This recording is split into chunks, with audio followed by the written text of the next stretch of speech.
ಧರ್ಮಸ್ಥಳದಲ್ಲಿ ನಡೆಯಲಾಗಿದೆ ಅಂತ ಹೇಳಲಾಗ್ತಿರುವಂತಹ ನೂರಾರು ಹತ್ಯೆಗಳ ಪ್ರಕರಣಕ್ಕೆ ಸಾಕಷ್ಟು ದಿನಗಳಿಂದ ಚರ್ಚೆ ಆಗ್ತಾ ಇದೆ. ಅಷ್ಟೇ ಅಲ್ಲ, SITಯಿಂದ ತನಿಖೆ ಕೂಡ ಆಗ್ತಾ ಇದೆ. ಈ ನಿಟ್ಟಿನಲ್ಲಿ ನಮ್ಮ ಜೊತೆ ಇದೀಗ ಈ ವಿಚಾರದ ಬಗ್ಗೆ ಮಾತನಾಡೋಕ್ಕೆ ಹಿಂದೂ ಪರ ಹೋರಾಟಗಾರರು ಪುನೀತ್ ಕೆರೆಹಳ್ಳಿ ಅವರು ಇದ್ದಾರೆ. ಅವ್ರನ್ನ ಮಾತಾಡಿಸ್ತಾ ಹೋಗ್ತೀನಿ. ಸರ್ ನಮಸ್ತೆ. ಮೊದಲೇದಾಗಿ ಏನು ಬಿಡಿಸಿ ಹೇಳುವಂಥ ವಿಚಾರನೇ ಇಲ್ಲ, ಸಾಕಷ್ಟು ದಿನಗಳಿಂದ ನಡೀತಾ ಇರುವಂಥ ವಿಚಾರ ಇದು. ಈ ಒಂದು ಏನು ಧರ್ಮಸ್ಥಳದಲ್ಲಿ ನಡೆಯಲಾಗಿದೆ ಅಂತ ಹೇಳಲಾಗ್ತಿರುವಂಥ ಹತ್ಯೆಗಳ ವಿಚಾರಕ್ಕೆ SIT ರಚನೆ ಆಗಿರೋದ್ರ ಬಗ್ಗೆ ಏನು ಹೇಳಕ್ಕೆ ಬಯಸ್ತೀವಿ? SIT ರಚನೆ ಆಗಿದ್ದರ ಬಗ್ಗೆ ನನಗೆ ಬೇಸರ ಇಲ್ಲ, ಆದರೆ ಅದು ಕಾರ್ಯನಿರ್ವಹಿಸಿದರ ಬಗ್ಗೆ ನನಗೆ ಬೇಸರ ಇದೆ ಸ್ವಲ್ಪ. ಅಂದರೆ ಅವರು ಆರಂಭದಲ್ಲಿ ಮೊದಲು ಆ ಅನಾಮಿಕನ ಬಗ್ಗೆ ತನಿಖೆ ಮಾಡಬೇಕಿತ್ತು ಮತ್ತು ಆತನ ಹಿಂದೆ ಯಾರಿದ್ದಾರೆ ಅನ್ನೋದನ್ನು ತನಿಖೆ ಮಾಡಬೇಕಿತ್ತು. ಯಾಕೆ ಅಂದರೆ ಆತ ತೋರಿಸ್ತಾ ಆತ ಬಾಹುಬಲಿ ಬೆಟ್ಟದವರೆಗೂ ಹೋಗಿದ್ದ. ಅಕಸ್ಮಾತ್ ಅವನು ಮೊದಲನೇ ಗುರುತಿಸಿದ 5 ಪಾಯಿಂಟ್ನೇ ದೇವಾಲಯದ ಅಂಗಳದಲ್ಲಿ ಮಾಡಿದರೆ ಏನು ಮಾಡಬೇಕಿತ್ತು? ಅಂದರೆ ಆಯಿತು ಗುಡ್, ಅವನು ಬೇರೆ ಎಲ್ಲೋ ಮಾಡ್ದ, ಅಲ್ಲಿ ಸಿಗಲಿಲ್ಲ. ಅಕಸ್ಮಾತ್ ಮೊದಲ 3 ಪಾಯಿಂಟನ್ನೇ ದೇವಾಲಯದ ಒಳಗೆ ಮಾಡಿದ್ದಿದ್ರೆ ನಮ್ಮ ಪರಿಸ್ಥಿತಿ ಏನು? ಅಲ್ಲಿ ಅಗೆಯಲೇಬೇಕಾದಂತಹ ಅಥವಾ ಅಣ್ಣಪ್ಪನ ಬೆಟ್ಟದಲ್ಲೋ ಅಥವಾ ಮತ್ತೆಲ್ಲೋ ಮಾಡಿದ್ದಿದ್ರೆ ನಮ್ಮ ಪರಿಸ್ಥಿತಿ ಏನಾಗ್ತಿತ್ತು ಅಂದರೆ ನಮ್ಮ ಶ್ರದ್ಧಾ ಕೇಂದ್ರವನ್ನು ಮತ್ತಷ್ಟು ನಾವು ಅಗೆದು ತೋರಿಸ್ಬೇಕಾ ನಮ್ಮ ಭಕ್ತಿಯನ್ನು, ನಮ್ಮ ಪ್ರಾಮಾಣಿಕತೆಯನ್ನು. ಆಗಿದೆ, ಕಾಲಘಟ್ಟದಲ್ಲೂ ಆರೋಪ ಮಾಡಿದವನ ತನಿಖೆ ಆಗಲೇ ಇಲ್ಲ. ಸೀತೆಯನ್ನು ಅಪವಿತ್ರ ಅಂತ ಆರೋಪ ಮಾಡಿದವನ ಪರೀಕ್ಷೆಯೇ ಆಗಲಿಲ್ಲ, ಸೀತೆಯನ್ನೇ ಅಗ್ನಿಕುಂಡಕ್ಕೆ ಹಾಕಲಾಯಿತು. ಇಲ್ಲೂ ಕೂಡ ಆರೋಪ ಮಾಡಿದವನನ್ನು ಬಿಟ್ಟು ಯಾರು ಆರೋಪಿತರೋ ಅವರನ್ನೇ ಮೊದಲು ಗುರಿಯಾಗಿಸ್ಕೊಂಡು ಕೆಲಸ ಮಾಡಿದ್ರ ಬಗ್ಗೆ ಬೇಸರ ಇದೆ. ಆದರೆ ಫೈನ್, ಈಗ ಏನು ಕೊನೆಗೆ ನಾವು ಈಗ ಅವರು ತನಿಖೆ ಮಾಡಿ ನಮ್ಮನ್ನು ಇದು ಮಾಡಿದ್ದಲ್ಲ, ನಿರಪರಾಧಿಗಳು ಅಥವಾ ನಮಗೆ ಒಂದು ಒಳ್ಳೆಯವರು ಅಂತ ಹೇಳಿದ್ದಲ್ಲ, ನಾವು ತನಿಖೆಗೆ ಒಳಪಟ್ಟು ಒಳ್ಳೆಯವರಾಗಿರೋದು. ಓಕೆ, ಅಲ್ಲ ಒಂದಷ್ಟು ತನಿಖೆಗಳು ಆಯಿತು, ತನಿಖೆಯ ಒಂದು ಹಾದಿ ಕೂಡ ತಾವು ಗಮನಿಸಿದ್ರಿ.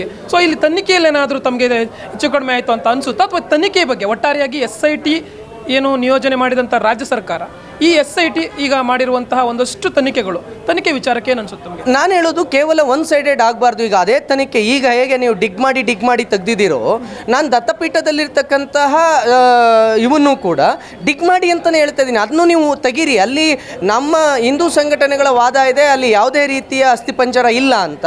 ಇಸ್ಲಾಂ ಸಂಘಟನೆಗಳ ವಾದ ಇದೆ, ಅಲ್ಲಿ ಅಸ್ಥಿಪಂಜರ ಇದೆ. ನಮ್ಮ ತಾತಂದಿರು ಸಾವಿರಾರು ಇದನ್ನು ಕಟ್ಕೊಂಡಿದ್ದಾರೆ, ಅಲ್ಲಿ ಗೋರಿಗಳನ್ನು ಕಟ್ಕೊಂಡು ಈ ಗೋರಿಯಲ್ಲಿ ನಮ್ಮವ್ರು ಇದ್ದಾರೆ, ಊತ ಹಾಕಿದ್ದೀವಿ ಅಂತ. ತೆಗಿತೀರಾ? ತೆಗಿಯೋದಿಲ್ಲ. ಅಷ್ಟು ವರ್ಷಗಳಿಂದ ಇರ್ತಕ್ಕಂತಹ ಆ ಇಶ್ಯೂನ ನಿಮ್ಮ ಕೈಲಿ ಬಗೆಹರಿಸಲಿಕ್ಕಾಗಲಿಲ್ಲ, ತೆಗಿಲಿಕ್ಕಾಗಲಿಲ್ಲ. ಆದರೆ ಹಿಂದೂಗಳ ಧಾರ್ಮಿಕ ಶ್ರದ್ಧಾ ಕೇಂದ್ರವಾದ ಬಾಹುಬಲಿ ಬೆಟ್ಟಕ್ಕೆ ಬಂದು ನೀವು 20 ಅಡಿ ಆಳ ತೆಗಿತೀರಾ? ಇದು ನಮಗಿರ್ತಕ್ಕಂಥ ಬಹಳ ಬೇಸರದ ಸಂಗತಿ. ಎಲ್ಲಿವರೆಗೂ ಹಿಂದೂ ಸಮಾಜ ಈ ರೀತಿ ಸಹಿಸ್ಕೊಂಡು ಕೂತ್ಕೊಂಡಿರಬೇಕು ಅಂತ ಹೇಳಿ ಇದಕ್ಕೆ ನಾವು ಪ್ರತ್ಯುತ್ತರವನ್ನು ಕೊಡಲೇಬೇಕು. ಮತ್ತು ಇನ್ನೊಂದು, ನೀವು ತನಿಖೆ ಮಾಡ್ತಾ ಇರೋದು ಹಿಂದೂಗಳ ಮೇಲೆ, ಅದಕ್ಕೆ ನಿಮಗೆ ಈ ತಾಕತ್ತಿದೆ. ಅದೇ ತನಿಖೆಯನ್ನು ಬೇರೆ ಸಮುದಾಯಗಳ ಮೇಲೆ ಮಾಡೋದಕ್ಕೆ ನಿಮಗೆ ಈ ತಾಕತ್ತಿರೋದಿಲ್ಲ. SIT ರಚನೆ ಮಾಡೋದಿರಲಿ, ಆರೋಪ ಮಾಡುವವರಿಗೂ ತಾಕತ್ತಿರೋದಿಲ್ಲ, ಆರೋಪ ಮಾಡೋರಿಗೂ ಕೂಡ ಮೀಟಿರೋದಿಲ್ಲ. ನಾನು SIT ತನಿಖೆಯನ್ನು ಸ್ವಾಗತಿಸ್ತೇನೆ, ಆದರೆ ತನಿಖೆ ಮಾಡಿದ್ದು ಒಂದು ರೀತಿಯಲ್ಲಿ ದೌರ್ಜನ್ಯ ಅಂತ. ಅಂದರೆ ಯಾವುದೇ ದಾಖಲೆ ಇಲ್ಲದೆ, ಯಾವುದೇ ಅದಕ್ಕೆ ಬೇಕಾದಂಥ ಯಾವ ಎವಿಡೆನ್ಸು ನಿಮ್ಮ ಹತ್ರ ಇಲ್ಲದೆ, ಯಾವುದೋ ಒಬ್ಬ ವ್ಯಕ್ತಿ ಹೇಳಿದ ಅನ್ನೋ ಕಾರಣಕ್ಕೆ ನೀವು ತನಿಖೆ ಆರಂಭಿಸಿದ್ದಕ್ಕೆ ಬೇಸರ ಇದೆ. ಬಟ್ ಅದು ನಮಗೇನು ತೊಂದರೆ ಇಲ್ಲ. ಫಲಿತಾಂಶ ನಮ್ಮದೇ ಇರುವಾಗ ಪ್ರಶ್ನೆಗೆ ಯಾಕೆ ಎದುರೋಣ? ಓಕೆ, ಅಲ್ಲ SIT ರಚನೆ ಆಗಿದ್ದು ನಿಮ್ಮ ಪ್ರಕಾರ ತಪ್ಪ? ಯಾಕೆ ಅಂತಂದರೆ ನೀವು ಹೇಳಿದ್ರಿ ಕರೆಕ್ಟ್ ಒಬ್ಬರು ಅಂತ, ಆದರೂ ಕೂಡ ಎಲ್ಲೋ ಒಂದು ಕಡೆ ರಾಜ್ಯದ ಜನ ಇದಕ್ಕೆ ಸ್ಪಂದನೆ ಮಾಡ್ತಾರೆ. ಈ ರೀತಿಯಾದಂಥ ಒಂದಷ್ಟು ವಿಚಾರಗಳು ಅಂದರೆ ಅವರುಗಳ ಒಂದು ಗಮನಕ್ಕೆ ಬಂದಾಗ ಇದು ಇಂದು ನಿನ್ನೆದಲ್ಲ, 3-4 ದಶಕಗಳಿಂದ ಕೂಡ ಕೇಳಿ ಬರ್ತಾ ಇರುವಂಥದ್ದು. ಆಗಾಗ ಮಾತು ಕೇಳಿ ಬರುತ್ತೆ, ಹಾಗೆ ಮುಚ್ಚೋಗುತ್ತೆ. ಬಟ್ ಒಂದು ವೇಳೆ ಈ ರೀತಿಯಾಗಿ ಒಂದು SIT ಅಂತ ರಚನೆ ಆಗಿಲ್ಲ ಅಂತಂದರೆ ಆ ಪ್ರಶ್ನೆ ಹಾಗೆ ಉಳಿತಿತ್ತಲ್ವ? ಈಗ ಒಂದು ಗೊಂದಲಕ್ಕೆ ಉತ್ತರ ಸಿಗುವಂಥ ಕಾಲ ಸನ್ನಿಹಿತವಾಗಿದೆ ಅಂತ ಅನ್ಸಲ್ವ ತಮಗೆ? ಖಂಡಿತ ಇಲ್ಲ. ಅಂದರೆ ಅವರು ಪ್ಲ್ಯಾನ್ ಮಾಡಿಕೊಂಡು ಎಲ್ಲಿ ಅನಾಥ ಶವಗಳು ಸಿಗಬಹುದು ಅನ್ನುವ ಒಂದು ಆಲೋಚನೆಯಲ್ಲೇ ಅವರು ಡಿಗ್ ಮಾಡಿಸಿದ್ದು. ನೋಡಿ, ಈ ಅನಾಮಿಕನ ಹಿಂದೆ ಇದ್ದದ್ದು ಬಹಳ ಒಂದು ದೊಡ್ಡ ಟೀಮ್. ಈ ಟೀಮ್ ಏನು ಮಾಡಿತ್ತು, ಈ ಗ್ರಾಮ ಪಂಚಾಯಿತಿ ವ್ಯಾಪ್ತಿಯಲ್ಲಿ ಎಲ್ಲೆಲ್ಲಿ ಅನಾಥ ಶವಗಳನ್ನು ಹೂಳಲಾಗಿದೆ ಅನ್ನೋದನ್ನು ಹಿಂದೆನೇ ಹೋಗಿ ಚೆಕ್ ಮಾಡಲಾಯಿತು. ಅವರಿಗೆ ಸರಿಯಾದ ನಿಖರ ಮಾಹಿತಿ ಇಲ್ಲದೆ ಎಡವಿದ್ದಾರೆ ಅಷ್ಟೇ. ಅವರು ತೋರಿಸ್ತಿದ್ದಿದ್ದು ಅನಾಥ ಶವಗಳ ಹೂಳಲಾದ ಜಾಗವನ್ನೇ, ಆದರೆ ಅವರು ತೋರಿಸುವಲ್ಲಿ ವಿಫಲರಾಗಿದ್ದಾರೆ ಅಷ್ಟೇ. ಅಂದರೆ ಒಬ್ಬನನ್ನು ಸೃಷ್ಟಿ ಮಾಡಿದ್ರು, ಅನಾಥ ಶವಗಳನ್ನು ಎಲ್ಲೆಲ್ಲಿ ಉಣಲಾಗಿದೆಯೋ ಅದನ್ನು ತೋರಿಸ್ತೀವಿ, ಇದನ್ನು ನಾನೇ ಊತಿದ್ದೀನಿ ಅಂತ ನೀನು ಹೇಳು, ಆಗ ಅದನ್ನು ತೆಗಿತಾರೆ. ಅಲ್ಲಿ ಅಸ್ಥಿಪಂಜರಗಳು ಸಿಗುತ್ತೆ, ಆ ಅಸ್ಥಿಪಂಜರಗಳನ್ನು ಇಟ್ಕೊಂಡು ನಾವು ಏನು ಬೇಕಾದರೂ ಮಾಡ್ಬೋದು. ಇವತ್ತು ಏನು ನಾವೆಲ್ಲ ಮಾತಾಡ್ತಾ ಇದ್ದೀವಿ ಒಳ್ಳೇದಾಯಿತು ಅಂತ, ಅಕಸ್ಮಾತ್ ತೋಡಿದ 16 ಗುಂಡಿಗಳಲ್ಲೂ ಅಸ್ಥಿಪಂಜರ ಸಿಕ್ಕಿದ್ದಿದ್ರೆ ಏನು ಹೇಳ್ತಾ ಇದ್ರಿ? ರೈಟ್. ಅಲ್ಲ ಒಂದಷ್ಟು ಏನು ಹೇಳ್ತಾ ಇದ್ರಿ, ಗೊಂದಲ ಇರ್ತಿತ್ತಲ್ವಾ, ಆ ಗೊಂದಲವನ್ನು ಸೃಷ್ಟಿ ಮಾಡೋದಕ್ಕೆ ಆ ಗೊಂದಲವನ್ನು ಸೃಷ್ಟಿ ಮಾಡಬೇಕು ಅಂತಾನೆ ಈಗ ನೋಡ್ರಿ, ಈಗ ಆಧಾರ್ ಕಾರ್ಡ್ ಇದೆ, ಮೊಬೈಲ್ ಇದೆ, ಸಿಮ್ ಇದೆ, ನೀವು ಯಾರು ಎಲ್ಲಿ ಅವನು ಅಂತ ನಾವು ಕಂಡುಹಿಡಿಬೋದು. ಆದರೆ ಇದೇ ಒಂದು 30 ವರ್ಷದ ಹಿಂದಕ್ಕೆ ಹೋದ್ರೆ ನಾನು ಅಲ್ಲಿ ಬಂದರೆ ಅನಾಮಿಕನೇ, ಅವನು ಎಲ್ಲಿಂದ ಬಂದ ಹೇಗೆ ಬಂದ ಗೊತ್ತಾಗ್ತಿರ್ಲಿಲ್ಲ. ಆ ರೀತಿ ಸತ್ತಂಥ ಅನಾಥ ಶವಗಳನ್ನು ಹೂಳಲಾದ ಸ್ಥಳಗಳನ್ನೇ ಮಾರ್ಕ್ ಮಾಡಿಕೊಂಡು ಬಂದರು ಅವರು ತೋರಿಸ್ಲಿಕ್ಕೆ. ಆದರೆ ಅವರು ತೋರಿಸುವಲ್ಲಿ ಎಡವಿದ್ರು. ಹಾಗಾಗಿ ಇವತ್ತು ಗೆಲುವು ನಮ್ದಾಗಿದೆ ಅಂತ ಹೇಳ್ತಾ ಇದ್ದೀವಿ. ನಾನು ಹೇಳ್ತಾ ಇರೋದು ಅದು SIT ರಚನೆ ಆಗಿದ್ದೇ ರಾಂಗ್ ಅದು ಅಂತ. ಮೊದಲು ಇವನು ಯಾರು, ಇವನು ಓದ್ತಿದ್ದು ನಿಜನ, ಇವನು ಎಲ್ಲಿಂದ ಬಂದ, ಅವನ ಹಿನ್ನೆಲೆಯನ್ನು ಪರಿಶೀಲಿಸದೆ ನೀವು ಯಾವಾಗ ಧರ್ಮಸ್ಥಳದಲ್ಲಿ ಏನೂ ನಡೆದಿಲ್ಲ ಅನ್ನೋದು ಗೊತ್ತಾಯಿತೋ, ಈಗ ಆತನ ಹಿನ್ನೆಲೆಯನ್ನು ಸರಿ ಮಾಡೋದಲ್ಲ, ಆತನ ಹಿನ್ನೆಲೆಯನ್ನು ಈಗ ಪರೀಕ್ಷೆ ಮಾಡೋದಲ್ಲ. ಈಗ ನಾವು ಹೋರಾಟಕ್ಕೆ ಇಳಿದು ಜಿಲ್ಲೆಯಾದ್ಯಂತ ನಾವೆಲ್ಲ ಪ್ರತಿಭಟನೆ ಮಾಡಿ ನಾವು ಕೂಗು ಕೊಟ್ಟ ಮೇಲೆ ನೀವು ತನಿಖೆ ಮಾಡೋದಾ? ನಾವು ಕೂಗು ಮಾಡಿದ ಮೇಲೆ ತನಿಖೆ ಮಾಡೋದಾ? ಮಗು ಹತ್ತಿದ ಮೇಲೆ ಅಲ್ಲ ಹಾಲು ಕುಡಿಸೋಳು ತಾಯಿ ಅಲ್ಲ, ಮಗುವಿನ ಹಸುವನ್ನು ನೋಡಿ ಅದು ಹಾಲು ಕುಡಿಸೋಳನ್ನ ತಾಯಿ ಅಂತ ಕರಿತೀವಿ. SIT ಈಗ ಆತನನ್ನು ತನಿಖೆ ಮಾಡೋದಲ್ಲ, ಮೊದಲೇ ಆತನನ್ನು ತನಿಖೆ ಮಾಡಬೇಕಿತ್ತಲ್ಲ. ಹೇಗೆ ಬಂದು ನೀವು ಡಿಗ್ ಮಾಡಿದ್ರಿ? ಅಕಸ್ಮಾತ್ ಅನಾಥ ಶವಗಳು ಸಿಕ್ಕಿದ್ದಿದ್ರೆ ಆಗ ಗುಬೆ ಕೂರಿಸ್ತಿದ್ರಾ? ಓಕೆ, ಎಲ್ಲೋ ಒಂದು ಕಡೆ ಈ ತನಿಖೆ ನಡೆಯೋಕ್ಕಿಂತ ಪೂರ್ವವಾಗಿ ಆತನ ವಿಚಾರವಾಗಿ ಅಂದರೆ ನಿರ್ದಿಷ್ಟವಾಗಿ ತನಿಖೆ ಆಗಬೇಕಿತ್ತು ಅಂತ ಹೇಳ್ತಾ ಇದ್ದೀವಿ. 100ಕ್ಕೆ 100 ನೀವು ಅನನ್ಯ ಭಟ್ ಕೇಸನ್ನು ತೊಗೊಬಂದ್ರಿ, ಕನಿಷ್ಠ ಅನನ್ಯ ಭಟ್ ಯಾರು ಅನ್ನೋದನ್ನಾದರೂ ಚೆಕ್ ಮಾಡಿದ್ರ? ನಾವು ಹೀಗೆಲ್ಲ ರೀ, ನಾವು ಕಳೆದ 12 ವರ್ಷಗಳಿಂದ ಇವರ ಆರೋಪಗಳನ್ನು ಕೇಳ್ಕೊಂಡು ಬಂದಿದ್ದೀವಿ. ಏನೇನು ಮಾತಾಡ್ತಾರೆ, ಹೇಗೆ ಮಾತಾಡ್ತಾರೆ ಅನ್ನೋ ಅಷ್ಟು ಆರೋಪಗಳನ್ನು ಕೇಳ್ಕೊಂಡು ಬಂದೀನಿ. ಯಾವನೋ ಬರ್ತಾನೆ ಮಟ್ಟಣ್ಣ, ಅವನೊಂದು ಕತೆ ಕಟ್ತಾನೆ, ಆ ಕತೆಗೊಂದು ಪುಷ್ಟಿ ಕೊಡ್ತಾರೆ. ಎಲ್ಲಿವರೆಗೂ ಈ ಪುಷ್ಟಿ ಕೊಟ್ಕೊಂಡು ಹೋಗ್ತೀರಾ? ಇವತ್ತು ನಿಮ್ಮ ಬುಡಕ್ಕೆ ಬಂತು ಅಂತ.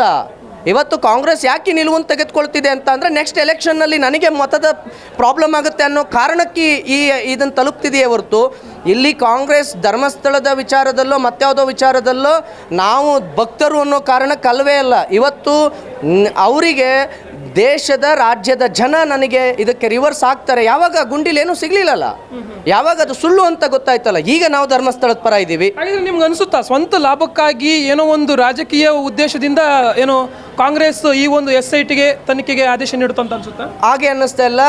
ಕಾಂಗ್ರೆಸ್ನಲ್ಲಿ ಇರ್ತಕ್ಕಂಥ ಯಾವ ಹಿಂದುತ್ವವಾದಿಗಳಿಗೂ ಅಥವಾ ಧರ್ಮನಿಷ್ಠರಿಗೂ ಬೆಲೆ ಇಲ್ಲ. ಯಾಕೆ ಅಂತ ಅಂದರೆ ಅಲ್ಲಿ ಎಡಪಂಥೀಯರಿಗೆ ಮಾತ್ರನೇ ಬೆಲೆ ಇದೆ. ಎಡಪಂಥೀಯರೇ ಕಾಂಗ್ರೆಸ್ ಸರ್ಕಾರವನ್ನು ನಡೆಸ್ತಾ ಇದ್ದಾರೆ. ಎಡಪಂಥೀಯರು SIT ರಚನೆ ಮಾಡಿ ಅಂದರೆ ಮಾಡ್ತಾರೆ. ಯಾಕೆ ಅಂತಂದರೆ ಇಲ್ಲಿ ಮಾನ್ಯ ಮುಖ್ಯಮಂತ್ರಿಗಳ ಮಾತಿಗೂ ಕೂಡ ಬೆಲೆ ಇಲ್ಲ. ಮುಖ್ಯಮಂತ್ರಿಗಳು ಶನಿವಾರದ ದಿನ ಹೇಳ್ತಾರೆ, ಯಾರೋ ಹೇಳಿದ ಮಾತಿಗೆ ನಾನು SIT ರಚನೆ ಮಾಡಬೇಕಾಗಿಲ್ಲ ಅಂತ. ಆದರೆ ಎಡಪಂಥೀಯ ಸಂಘಟನೆಗಳು ತಲೆ ಮೇಲೆ ಕುಂತು ನೀನು ಇದನ್ನು SIT ರಚನೆ ಮಾಡಲೇಬೇಕು ಅಂತ ಹೇಳ್ತಾರೆ. ಮರುದಿನ ಭಾನುವಾರ ಬಂದು SITಯನ್ನು ರಚನೆ ಮಾಡ್ತಾರೆ. ಹಾಗಾದರೆ ಮುಖ್ಯಮಂತ್ರಿಗಳ ಮೇಲೆ ಅಂಕುಶವನ್ನು ಇಟ್ಟವ್ರು ಯಾರು?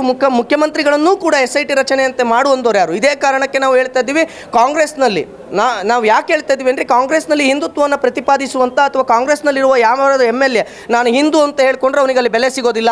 ಆತನನ್ನು ಬಹಳ ತುಚ್ಛವಾಗಿ ನೋಡಲಾಗುತ್ತೆ. ಆತನಿಗೆ DK ಶಿವಕುಮಾರ್ ಅವರ ಬಗ್ಗೆ ಯಾವಾಗ ಅವರು ಇದೊಂದು ಷಡ್ಯಂತ್ರ ಅಂತ ಹೇಳಿದ್ರು, ಆಗ ಇಡೀ ಕಾಂಗ್ರೆಸ್ನ ಕೆಲವು ಎಡಪಂಥೀಯ ಸಂಘಟನೆಗಳು ಆತನಿಗೆ CM ಪಟ್ಟ ಸಿಗದೇ ಇದ್ದದ್ದೇ ಒಳ್ಳೆಯದಾಯಿತು, ಆತನನ್ನು ಮೊದಲು ಕಾಂಗ್ರೆಸ್ ಆಚೆಗೆ ಹಾಕಬೇಕು ಅನ್ನೋ ನಿಟ್ಟಿನಲ್ಲಿ ಪೋಸ್ಟ್ ಮಾಡೋದು ಗೊತ್ತಾ? ಹಾಗಾದರೆ ಒಬ್ಬ ವ್ಯಕ್ತಿ ಹಿಂದುತ್ವದ ಪರವಾಗಿ ನಿಲ್ಲೇಬಾರ್ದಾ? DK ಶಿವಕುಮಾರ್ ಹಿಂದೂ ಅಲ್ವಾ?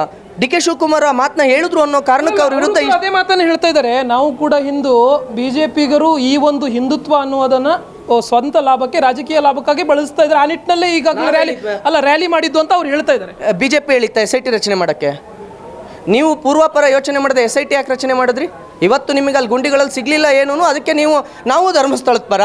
ಸಿಕ್ಕಿದ್ದಿದ್ರೆ ನಾವು ಯಾವುದೇ ಇದಕ್ಕೆ ಎದುರಲಿಲ್ಲ, ನಾವು ಅವರು ಯಾವುದೇ ಉನ್ನತ ಹುದ್ದೆಯಲ್ಲಿದ್ದರೂ ಎದುರಲಿಲ್ಲ, ನಾವು ಆ ಷಡ್ಯಂತ್ರಗಳನ್ನೆಲ್ಲ ಬಿಟ್ಟು ನಾವು ತನಿಖೆ ಮಾಡಿದ್ವಿ ಅಂತ ಹೆಸರು ಮಾಡ್ತಿದ್ರಿ.